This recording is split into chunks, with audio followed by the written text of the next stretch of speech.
It had just snowed, and a little Minnesota boy was playing outside. His parents found no sign of him when they went to see how he was doing. Yet, 8 years down the road, his dad peeks beneath the neighbor's dog kennel, and the sight chills him to the bone. In the far north of Minnesota, in a little village called Maple Hollow, life was tight-knit and winters were harsh. Even though there weren't more than 2,000 people living there, everyone knew each other's business, sobbed together, and rejoiced together. Low crime rates and the town's reputation for safety have long been points of pride. Everyone was like a big family. Kids ran around unrestrained, doors were left open, and nobody closed theirs.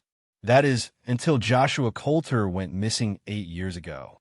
Sitting at his dining table, Ethan Coulter sorted through police records on a chilly Saturday morning as snowflakes floated languidly in the sky. The reports, witness statements, and files that had once held promise now filled their home like house guests. On occasion, he would glance out the window at their front yard, and his mind would go back to that terrible day. The steady hum of his wife, Claire's vacuuming motions, served as a rhythmic backdrop to his own contemplations. She found solace in the mundane tasks of housekeeping, which provided her with a mental and physical diversion. Their house seemed frozen in time while they awaited their son's homecoming, even though years had passed. Inquiring about the status of them, Claire inquired as she strolled past with a wash basket. As he rummaged through yet another stack of documents, Ethan gave a nod. 2 fresh tips were received last month, according to Detective Palmer. He didn't have to complete the sentence, but it wasn't really substantial either. These dim glimmers of optimism were enough to sustain them. Joshua, a lively little child with a rosy complexion and an infectious giggle, had been 5 years old. He had pleaded with the snowman that morning to let him play outside in the new snow. For the umpteenth time, Ethan and Claire had allowed him. The neighborhood kids knew the region well because their property bordered a little forested area. In 20 minutes, Ethan had said he would see how he was doing. Joshua was vanished by the time he stepped outside. Maple Hollow had never seen a search like the one that followed. Everyone in town had come together.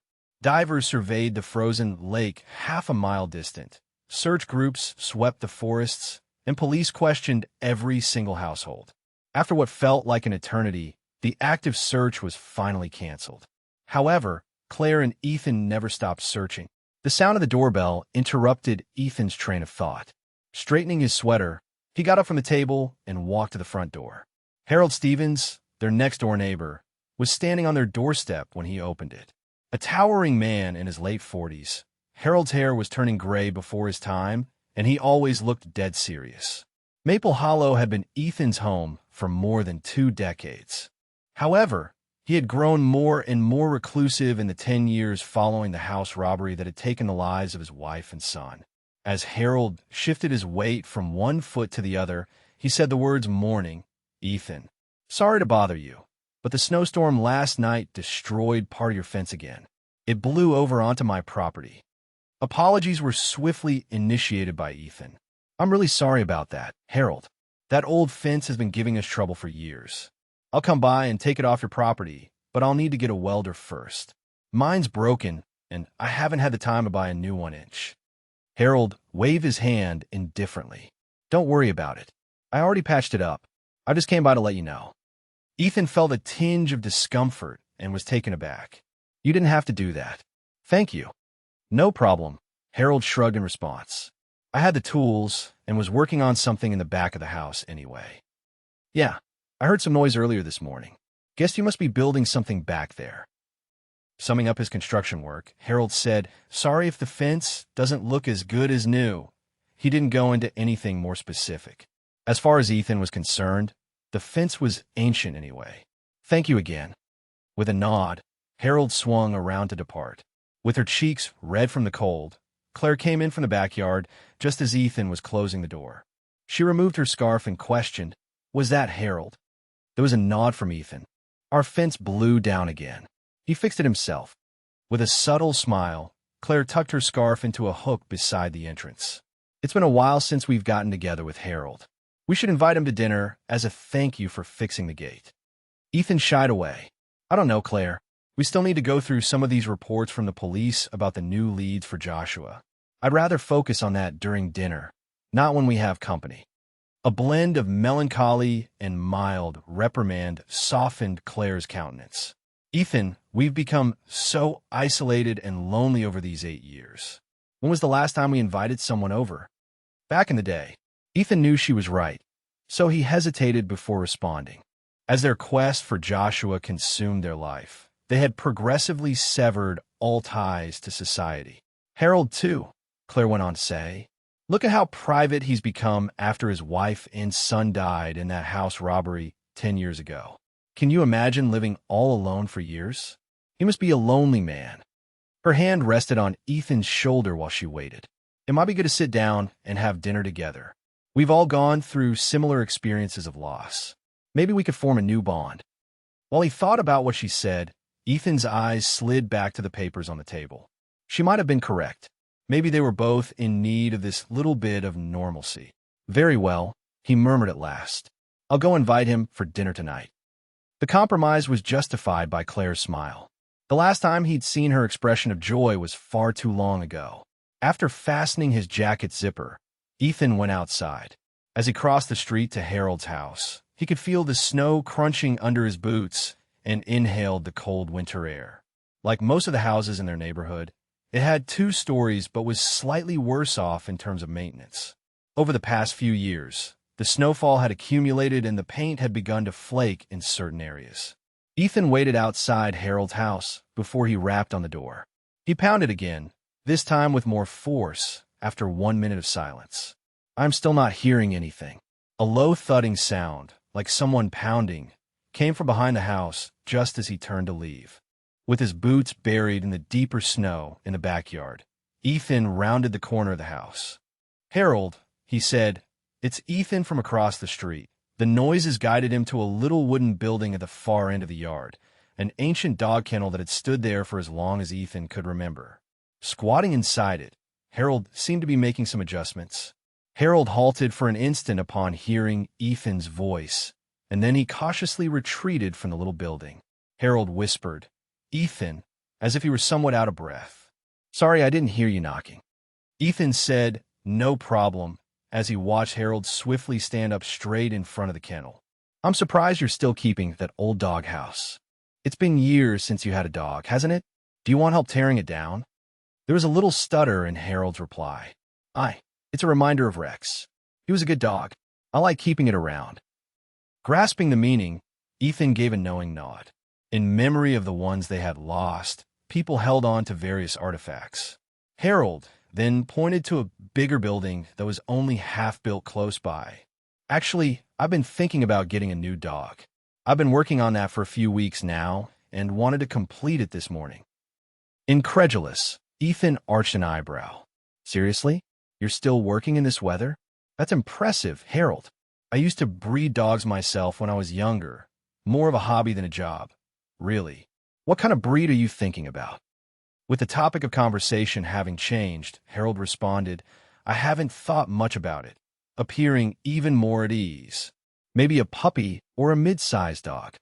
Well, Claire and I actually wanted to invite you to dinner tonight, remarked Ethan. But if you don't mind, I could help you finish that new kennel this morning, and we could go find a dog together afterward. I know a local breeder in the area. Harold appeared to give this some thought before giving a nod. I'd appreciate that. I should be able to finish this in a few hours, and dinner sounds nice. Thank you. Harold glanced back toward the old doghouse every so often as they conversed, which Ethan noted. Ethan couldn't put his finger on why his neighbor was acting strangely. It might have been Harold's natural reluctance to engage in such sudden and unexpected social contact. After all, he had always been an introvert. Very well, I'll step aside and let you handle it, Ethan remarked. As Harold turned back toward the doghouse, his voice trailed off. Just come over when you're ready to head out to the breeder, and we'll see you for dinner around 6. He nodded in agreement. I'll see you then. Ethan strolled back across the street, his mind filled with an unexplainable sensation. Harold had been entirely pleasant, if slightly uncomfortable, during their encounter. Nothing about it was obviously odd. It was still strange.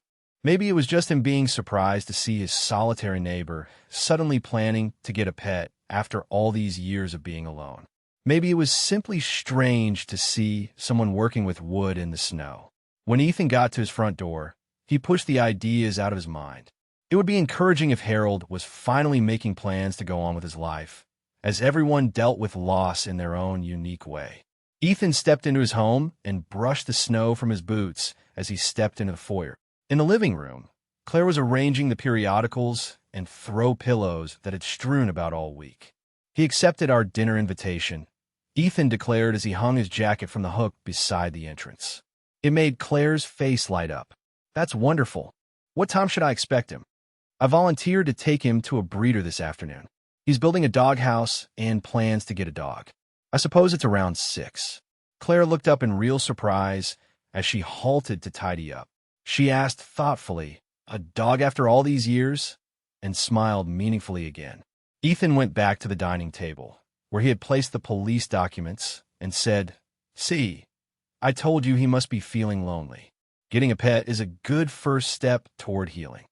"I suppose so. It's just unexpected.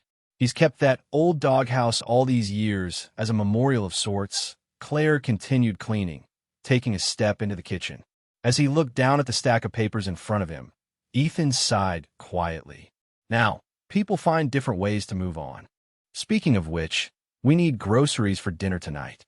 We're running low on everything, and I want to make something special. He had intended to take the morning to gather his thoughts and evaluate the new leads before the upcoming week took over his life once more. "Can you grab what we need?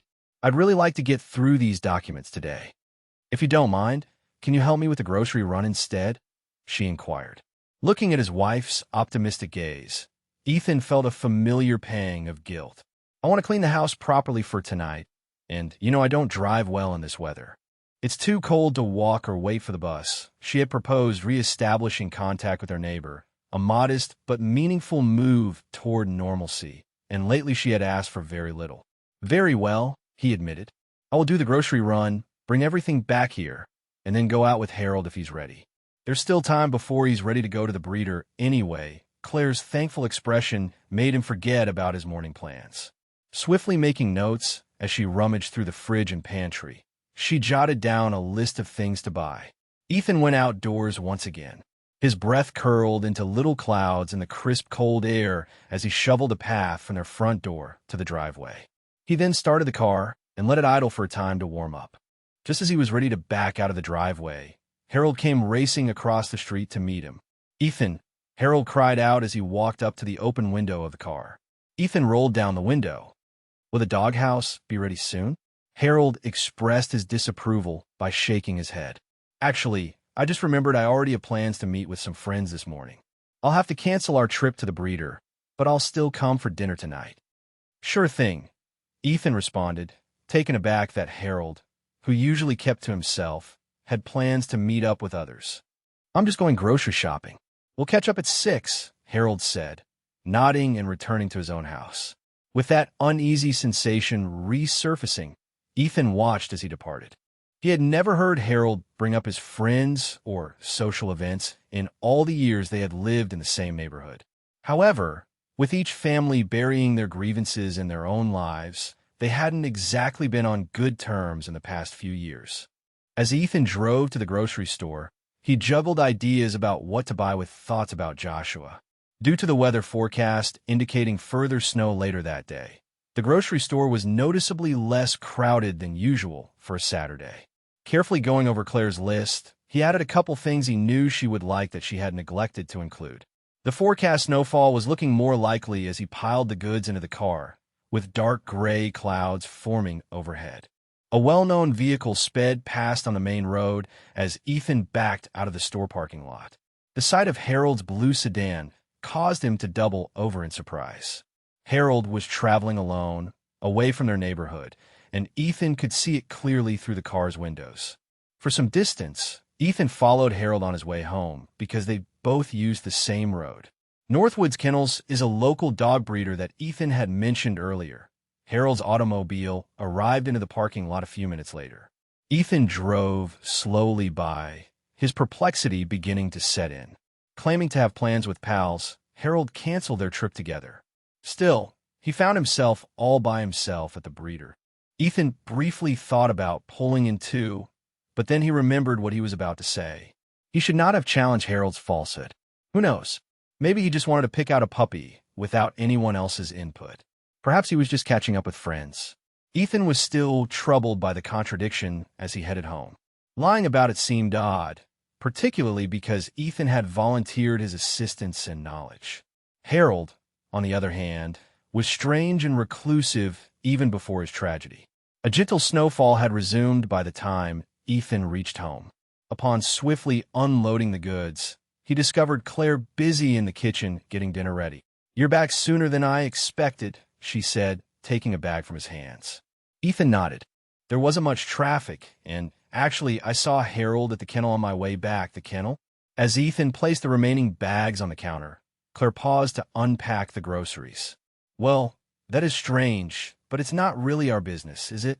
He said he had plans with friends, but I just saw him pulling in Northwood's kennels alone," to which Ethan responded, "He did cancel with you. Maybe he just wanted to look on his own first." "Maybe," Ethan agreed, though something about it still felt off to him. As they stored the groceries, Ethan glanced out the kitchen window and noticed Harold's car pulling into his driveway across the street. Harold got out and opened his trunk, revealing a metal dog kennel with what appeared to be a German shepherd inside. From this distance, and with Harold's back to him, Ethan couldn't see the dog clearly, but he could make out the distinctive coloring. "He's back already," Ethan remarked with a German shepherd. "It looks like." Claire joined him at the window. That was quick. He obviously felt a strong bond with the canine.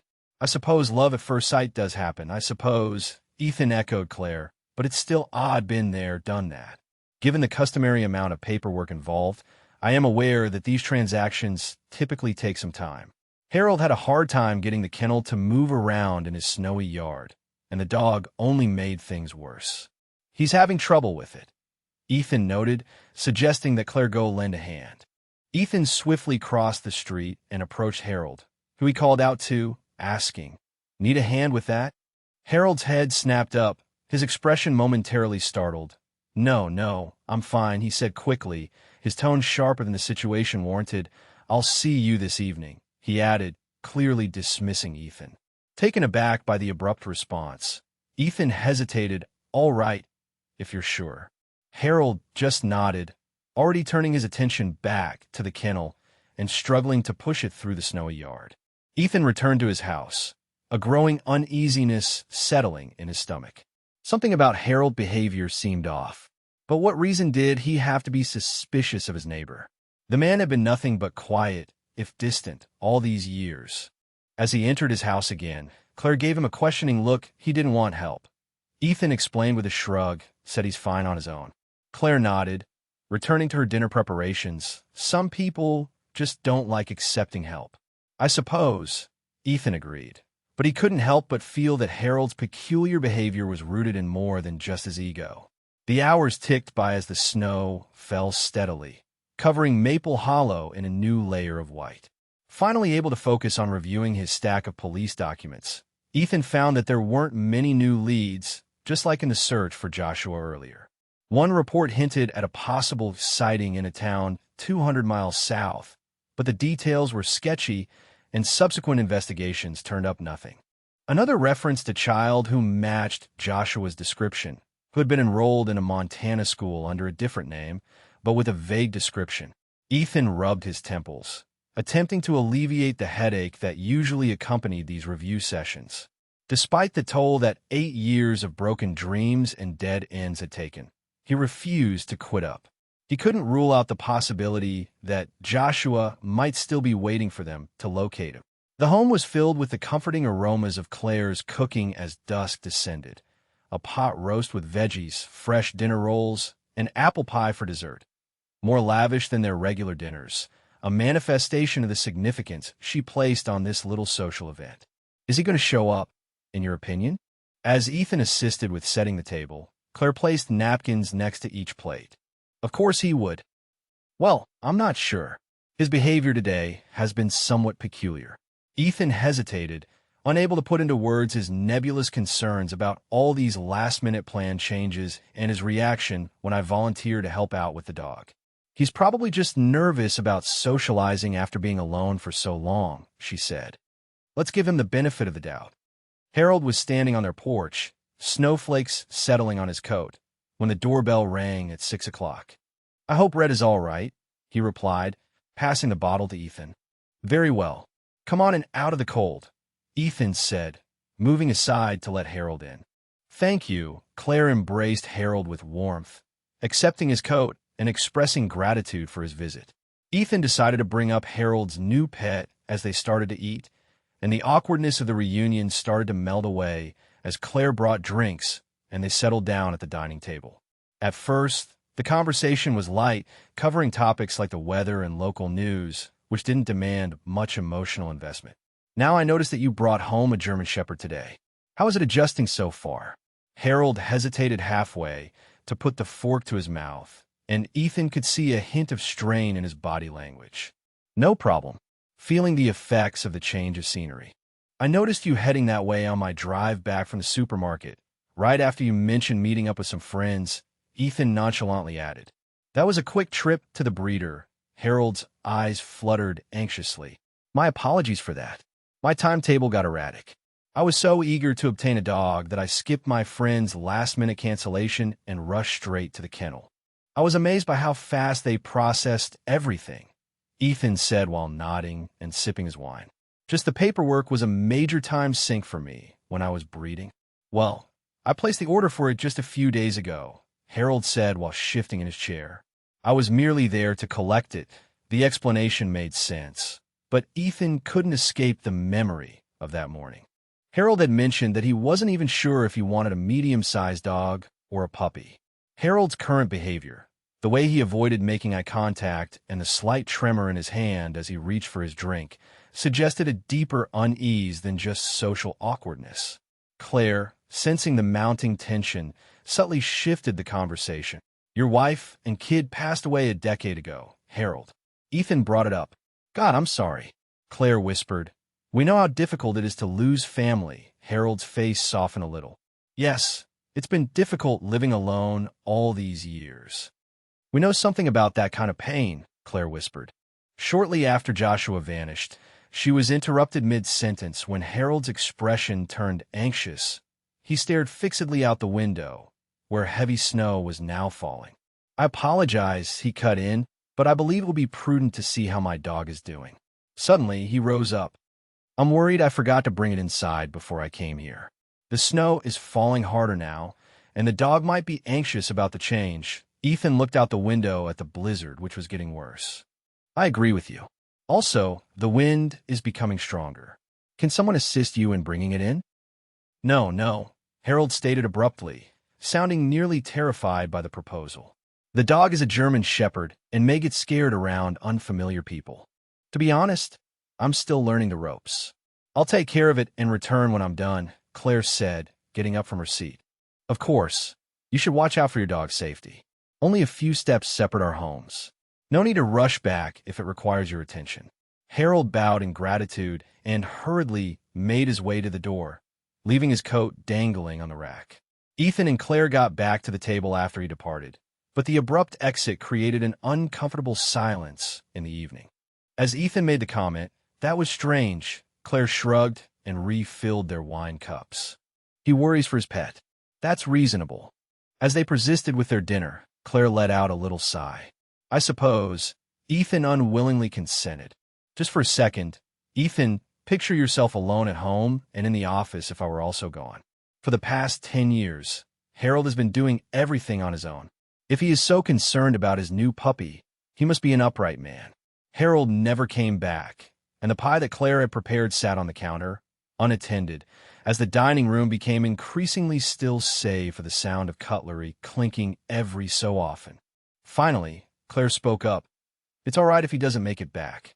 The dog's new, so maybe he's having trouble settling in. She started to clear the table, but stopped herself when she saw Harold's coat still dangling in the doorway. Oh no, he completely neglected to bring his coat. Ethan rose up, addressing the cold weather. I'll bring it back to him, Claire nodded, continuing to clear the dishes as Ethan grabbed both Harold's coat and his own before heading out into the snowy night. The snow crunched beneath his feet. Beneath Ethan's boots, as he crossed the street, the cold air bit at his exposed face. Snowflakes swirled around him, illuminated by the streetlights like tiny stars falling to earth. Harold's house was dark, except for a faint light visible from what Ethan assumed was the kitchen at the back. He approached the front door and knocked firmly, holding Harold's coat folded over his arm. After waiting for nearly a minute with no response, he knocked again, louder this time. Still nothing. Ethan frowned, glancing at his watch. It had been over half an hour since Harold had left their house. Surely it shouldn't take that long to bring a dog inside, even if it was being difficult. As he stood there contemplating what to do next, a distinct barking sound came from the backyard. The dog was still outside in this weather. Concern overriding hesitation, Ethan made his way around the side of the house, calling out as he went, "Harold, it's Ethan. Feeling all right? I brought your coat." The backyard was partially illuminated by the lights spilling from the kitchen window. Ethan could make out the German Shepherd, not inside the house as Harold had indicated was his plan, but still outside. The dog was moving restlessly in and out of its small kennel, a chain attached to its collar, limiting its movement. Ethan looked around for Harold, but saw no sign of him. The situation made no sense. Harold had left their dinner specifically to bring the dog inside. Yet here it was, still chained outside in the worsening weather. Approaching cautiously, Ethan noticed that the larger doghouse Harold had been constructing was still unfinished, despite his claim that morning that he would complete it. Another inconsistency in an increasingly puzzling day. "Harold," Ethan called again, louder this time. No response.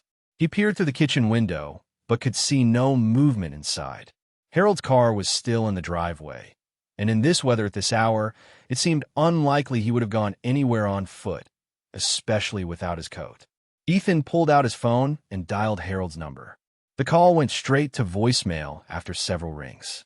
A growing sense of unease settled in his stomach. As he put his phone away, the German Shepherd suddenly began barking more intensely. At first, Ethan thought the dog was reacting to his presence, but as he observed more carefully, he realized the animal was directing its attention toward the small doghouse, alternating between barking and whining. Keeping a safe distance, Ethan moved to get a better angle on the doghouse. From his new position, he could see something he hadn't noticed before, a wooden panel in the floor of the structure that looked like it could be moved, with what appeared to be an unlocked padlock sitting on top of it. There was also a metallic glint that might be a handle of some sort embedded in the panel. Drawing on his experience with animals from his breeding days, Ethan approached the German Shepherd carefully, speaking in low, soothing tones. Seemingly more distressed than aggressive, Ethan was allowed to come close enough to unclip its chain from the collar and reattach it to a pole several feet away from the doghouse. With the dog secured at a safe distance, Ethan knelt down and peered inside the small structure. What he had initially taken for a simple doghouse floor was actually a sophisticated trapdoor. The metal handle and latch were reminiscent of old war bunkers he'd seen in historical documentaries. A cold feeling that had nothing to do with the winter air washed over him. Why would Harold have a bunker hidden beneath a doghouse? And why had he been so secretive and evasive all day? Ethan stood up and stepped back, his mind racing. He needed to talk to Claire. Fumbling with his phone, he dialed home. "Claire," he said when she answered, his voice tight with tension. "I found something strange in Harold's backyard. Beneath the doghouse, you can find a cellar or bunker of some sort." "A bunker? Really?" Claire seemed taken aback. "Where are you getting at?" "Like the ones you'd find in old war bunkers, the doghouse has a trapdoor in its floor with a handle and latch. Harold is nowhere to be found, and the dog remains outside, shackled. That is quite worrying. He isn't picking up the phone, and his car is still here," Claire said after a little pause. "In your opinion, is he possible to be down there? Is it possible that he was ensnared or fell? It's possible someone is down there, because the padlock on the door is unlocked." "I don't know," Ethan said. "Why, though, would he construct a doghouse on the entrance to a bunker? This doesn't add up. It might be risky. Maybe we ought to contact the authorities for our own safety, Claire said. Early on, your phone's battery life was low. I'll be the one to call. Ethan agreed, even though she couldn't see him. Sure, just let them know it's a welfare check. I'm concerned that Harold could be in danger down there. I can't reach him and his house is locked, but his car is here. Promise me you won't go down there, Claire insisted. Come home and we'll wait for the police together. I promise, Ethan agreed. I'll be right back. He ended the call and cast one last look at the trapdoor. The rational part of him knew he should follow Claire's advice and wait for the authorities. But another part of him, the part that had been searching for answers for 8 long years, was drawn to the mystery beneath the doghouse. Before he could make a decision, a noise came from the bunker. A metallic sound, like someone climbing a ladder or stairs. Ethan froze, his gaze fixed on the trapdoor, which remained closed. The sounds grew louder and clearer, unmistakably footsteps on metal rungs. Then, with a scraping noise, the wooden panel moved and the padlock fell to the side as the lid opened. Harold emerged from the opening, crawling awkwardly out of the narrow space. When he straightened and saw Ethan standing there, his face registered pure shock, quickly followed by something darker. Fear? Anger? It was hard to tell in the dim light. Ethan, Harold. His voice carefully controlled, but with an undercurrent of tension, Harold said, "What are you doing here?" "You left this at our house," Ethan said, gesturing toward the coat. "After you didn't return, I was going to bring it over." He stopped, then said, "I was concerned when you didn't respond to the door, and then I heard the dog howling." "The weather remains chilly," Harold said as he carefully and methodically retrieved Ethan's coat from his extended hand. "I am grateful. Regarding the dog, yeah. For some reason, I still can't get into it. Bringing it inside is something I'm no longer confident in." "Harold, what's down there?" Ethan couldn't help but stare acrimoniously at the open trapdoor, hoping that Harold would understand. Harold tensed up and looked defensive as he said, "Nothing that concerns you," Ethan persisted, saying, "I was looking for you. I started to get worried when you didn't answer your phone or come to the door." Harold avoided answering directly, instead looking over at the German Shepherd. "You moved my dog," Ethan explained. "It was restless and kept barking at the bunker door. I moved it to calm it down." Harold's jaw visibly tightened. Ethan decided to be direct. "Why have you been lying to me all day, Harold? Even though you promised to bring your dog inside, it remains outside. You promised earlier that you would complete the larger dog home, but I see that you have barely begun." Ethan paused, observing Harold's furious face. "What's really happening? You said you were meeting friends when you went to the breeder alone." For a moment, there was silence, broken only by the sound of the wind and the occasional whine from the German Shepherd. Then, without warning, Harold lunged forward. Ethan barely had time to react before Harold slammed into him, grabbing his jacket and pushing him backward with unexpected strength. They grappled in the snow, Harold's face contorted with a mixture of rage and fear. "You should have minded your own business," Harold snarled, landing a solid punch to Ethan's midsection. The blow knocked the wind out of Ethan, but years of physical labor had kept him strong despite his grief. He managed to block Harold's neck swing and push the man off him. "What are you hiding, Harold?" Ethan demanded, circling wearily now, keeping his distance. Harold didn't answer. Instead, he charged again, this time driving his knee into Ethan's stomach as they collided. Ethan doubled over, gasping, and Harold used the opportunity to shove him toward the open trapdoor. "Get in there," Harold ordered, his voice sounding strangely serene now despite the aggression in his motions. "Crawl in and go down." Despite the agony in his belly, Ethan straightened up and said, "You can't force me to go down there. It's either you climb down on your own, or I'll bring your corpse down," Harold said with a creepy grin on his face as he retrieved a revolver from behind. "You get to decide," Harold said calmly despite the fact that the sight of the weapon made Ethan jump. "Claire called them. When I couldn't find you, if you fire that gun, every neighbor will hear it." Frustration flashed across Harold's face, but he kept the gun trained on Ethan.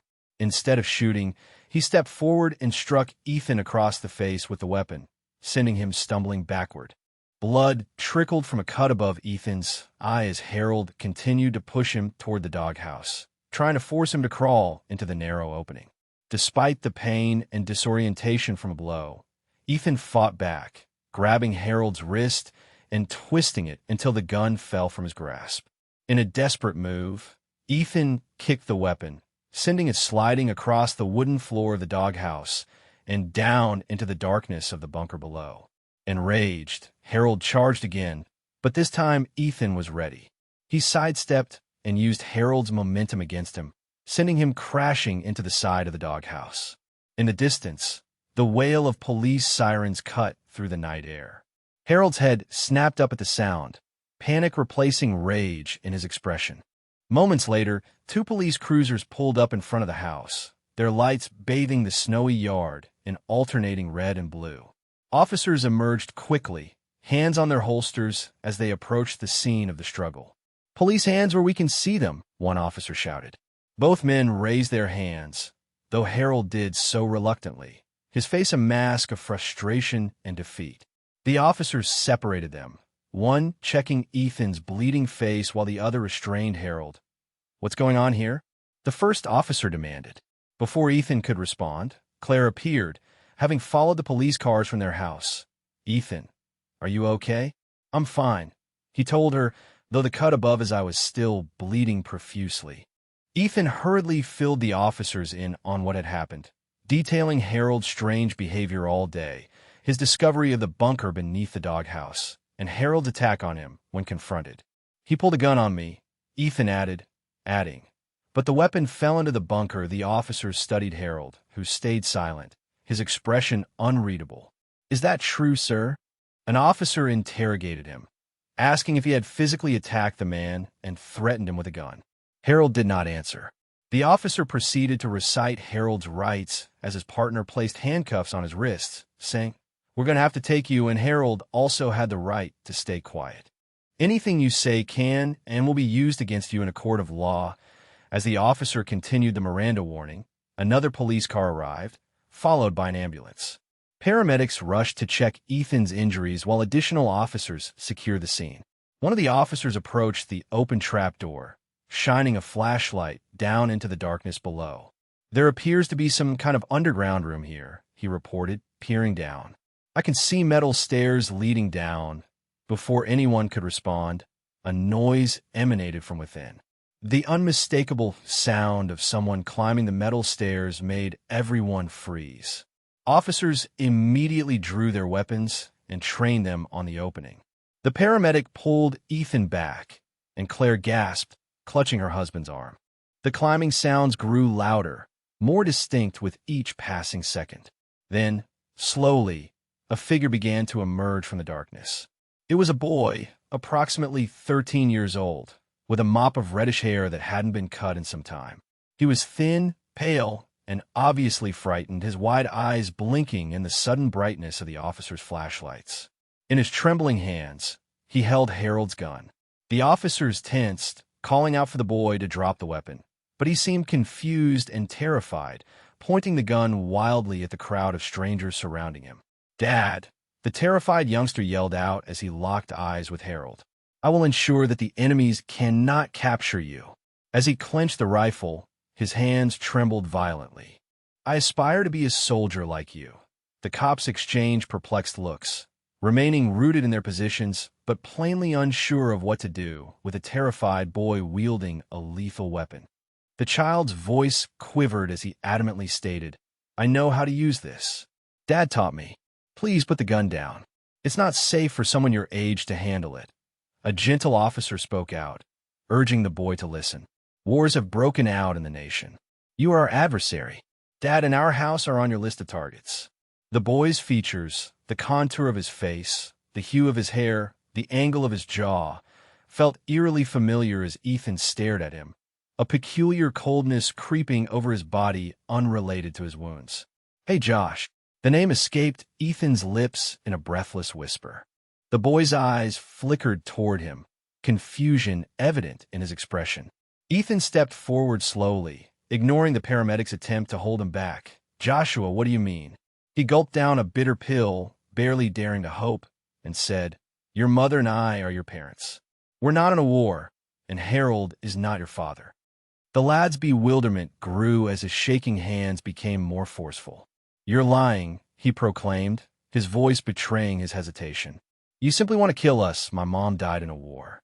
"You hate us," he said, his voice breaking. "The military shot her, according to Dad." "You were kidnapped," Claire said, her voice thick with emotion. "We've been searching for you all these years." With trembling hands, she retrieved her phone and showed the boy the screen. The wallpaper had remained the same for 8 years, depicting a 5-year-old Joshua smiling broadly at the camera. "Joshua, you were greatly missed." One of the officers cautiously approached, removed the gun from Joshua's unresisting hands, and swiftly disarmed it. Joshua did not resist. Instead, he stared confusedly at the photo on Claire's phone, with the first signs of recognition appearing on his face. "Are we really not in a war?" he asked. Harold, however, refused to meet the boy's gaze and instead stared firmly at the ground. "Is there a war?" he inquired, his voice quivering with uncertainty. "No, my darling," Claire reassured him, her voice straining to maintain its stability. "Harold pretended all these years to be your father when your real father and mother were searching everywhere for you." Claire stepped closer, cautiously reaching out to touch Joshua's hand. The boy flinched initially, but didn't pull away, allowing the contact. It was as though some deep, buried memory was stirring within him, responding to his mother's touch. The paramedics moved in, wrapping Joshua in a shock blanket and guiding him toward the ambulance. Claire followed closely, unwilling to let her son out of her sight again. Ethan watched them go, his heart pounding with a mixture of shock, joy, and disbelief. One of the officers approached him. "Sir, we need to ask you and your wife some questions, but first, let's get your injuries treated." Ethan nodded numbly, his gaze fixed on the ambulance where his long-lost son was being examined. After 8 years of searching, of hoping against hope, Joshua had been just across the street the entire time. The following hours passed in a blur for Ethan. Paramedics cleaned and bandaged the cut above his eye and examined his bruised ribs, concluding that nothing was broken. Physically, he would recover quickly. Emotionally, he was still processing the miraculous turn of events. In the back of the ambulance, Joshua sat wrapped in blankets, answering basic questions from both medical personnel and police officers. The boy's confusion was evident. His entire worldview had been shattered in a matter of minutes. When Ethan approached, Joshua regarded him with a mixture of weariness and curiosity. Claire sat beside their son, not touching him but close enough to offer comfort if he wanted it. "How are you feeling?" "Joshua, I know this is confusing, but could you tell us a little about what it was like living with Harold?" asked one of the officers, a kind-faced woman who had introduced herself as Detective Martinez. Ethan asked softly so as not to overwhelm Joshua, but Joshua shrugged and looked between Ethan and the officers nearby. "I don't know," he admitted. "Everything's different than what Harold told me. Has he ever caused you pain?" "He just wanted to make sure I was physically and mentally prepared for when he wasn't around anymore," Joshua remarked with a shake of his head. "And he just taught me how to shoot a gun, too," he added with a scowl. He predicted a protracted conflict. They warned that the situation outside was getting worse, so I should take refuge in the bunker. "Are you aware of the current year?" The youngster paused before responding. "Dad, Harold said it doesn't matter down there." Detective Martinez said gently, "War alters the way time functions. It's 2007. The detective, you've been missing for 8 years. Do you remember anything about where you lived before the bunker?" Joshua's brow furrowed in concentration. "You have no idea. I can't recall a time when I wasn't in the bunker. Harold had warned me not to go outside because of the war, but as I surveyed the quiet, snowy neighborhood, I couldn't help but wonder. But there is no war, is there?" Ethan whispered a confirmation. "No, there is no conflict."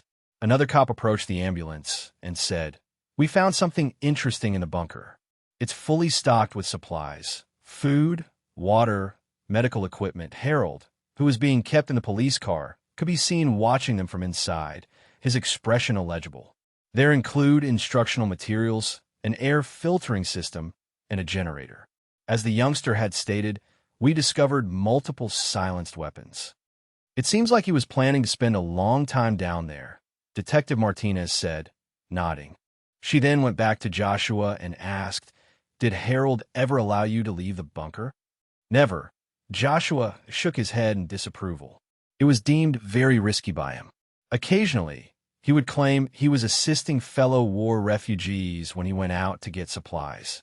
Harold kept Joshua imprisoned for 8 years, using an elaborate lie about a fictional war to keep him compliant and afraid to leave.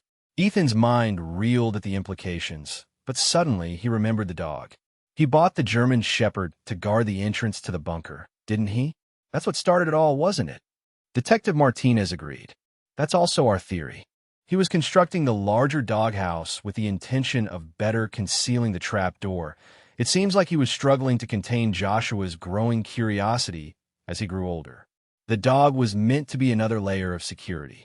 As they talked, a forensic team arrived and began processing both the bunker and Harold's house. Officers cordoned off the property with yellow crime scene tape, and curious neighbors had begun to gather despite the late hour and cold weather. Eventually, the paramedics decided that Joshua should be taken to the hospital for a full medical examination. Years of living underground with limited sunlight and exercise would have had effects on his development that needed to be assessed. "Can we go with him?" "Please, we just found him," Claire pleaded, her voice quivering slightly. The paramedics agreed, and soon they were on their way to Maple Hollow Memorial Hospital, with Ethan and Claire riding shotgun with their son. They kept their distance, knowing that even though they were related, they were still basically strangers to Joshua. At the hospital, doctors performed a full physical examination as Ethan and Claire waited anxiously. Detective Martinez joined them, her expression solemn. "Harold isn't saying much, but from what we've pieced together and what Joshua has told us, it seems he kidnapped your son the day he went missing. I know that Joshua has confirmed it. We don't know why, but he built the dog kennel on top of an old war bunker on his property." Ethan nodded, explaining that he was never the same after losing his wife and son in a home invasion 10 years ago. The detective agreed that this likely caused the mental break that led to this. Claire wiped away her tears as she realized that our boy had been lied to for 8 years and had no idea what the world is really like. Detective Martinez acknowledged that the psychological recovery would be challenging, but that children are incredibly resilient. With the right support and therapy, he has every chance of adapting to normal life again. With a clipboard in hand, Dr. Patel, the pediatrician who had examined Joshua, approached them. According to him, Joshua is physically malnourished and has symptoms of vitamin D deficiency, which is understandable considering his condition. His muscle development is below average for his age, but there are no indications of physical abuse. It seems like he's been fed frequently and kept in relatively clean conditions. Ethan drew her close, wrapping his arm around her, and asked, "Can we see him?" "Is he still processing everything?" he said, to which Dr. Patel nodded in agreement. "You shouldn't anticipate instant fondness or recognition, but the fact that he has asked you some questions about you is encouraging. We need more time for this." When they entered, Joshua glanced up from his hospital bed, his expression cautious but no longer fearful. "Hi," Claire whispered, pausing respectfully from the bedside. "Hi," Joshua responded, studying her face. "Are you my mom?" he asked. "Are you my biological father?" Claire said, her voice quivering with emotion. I nod in agreement. "Have you been located since you vanished?" Joshua said, his gaze shifting to Ethan. "Indeed," Ethan responded, his voice betraying his deep emotions. "We kept believing. It seems like this was something Joshua was thinking about. Harold told me my mom died and that everyone outside was an enemy," he said with a frown. "Why would he lie like that? Harold lost his own family a long time ago. I think he was very sad and confused," Ethan explained cautiously, exchanging glances with Claire as he was unsure of how much to reveal. "He lied to you and took you. It was a terrible thing he did. Am I now going to be your roommate?" "Yes, if that's okay with you," Claire reassured Joshua. "We still have your room just the way it was." Joshua's voice betrayed a trace of apprehension in his question. "However, there is no urgency for anything to occur. Joshua slowly nodded in agreement. "I don't remember you," he said, his voice barely audible. "But when I saw your picture," he trailed off, clearly confused. "It's okay," Ethan reassured him. "We can get to know each other again." In the days that followed, the story of Joshua's discovery and Harold's deception spread throughout Maple Hollow. Local reporters clamored for interviews with the family that had been miraculously reunited after 8 years. Ethan and Claire declined all interview requests. Instead of helping Joshua adjust to his new reality, they brought family albums to the hospital, showing him pictures of his early childhood and telling him stories about his life before the kidnapping. Harold was charged with kidnapping, false imprisonment, assault, and multiple weapons violations. In the wake of his arrest, investigators discovered journals in the bunker detailing his deteriorating mental state over the years and his obsession with creating a second-chance family after losing his own. Watching his son now, Ethan felt a profound mixture of grief for the years lost and gratitude for this second chance. The road ahead would not be easy. Joshua would need intensive therapy to overcome years of isolation and deception. But they were together again. After 8 years of searching, of hoping against hope, their family was finally whole.